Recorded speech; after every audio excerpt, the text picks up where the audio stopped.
Sabiq deputat Vagif Musayevin qızı DNT testi üçün studiyaya gəlib. O bildirib ki, 18 ildir üzünü görmədiyi anası üçün test etdirmək istəyir. Həmin xanım qeyd edib ki, anası onu qoşulub qaçdığı üçün danışdırmayıb. O da buna səbəb kimi düşünüb ki, həmin qadının bioloji övladı olmaya bilər.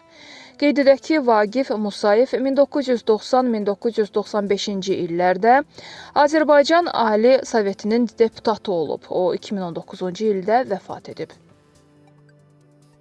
Sosial şəbəkələrdə barələrində rüsvayedici məlumatlar yayacağı hədəsi ilə ayrı-ayrı şəxslərdən jurnalist adı altında pul tələb edən şəxslər cinayət məsuliyyətinə cəlb ediliblər.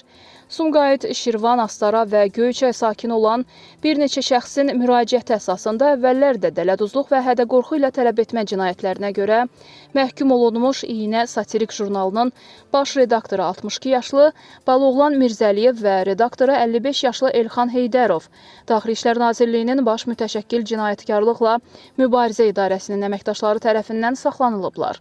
Fakta görə cinayət işi başlanılıb, istintaq hərəkətləri davam etdirilir. Məlumatı Daxili İşlər Nazirliyinin mətbuat xidmətindən təsdiqləyiblər.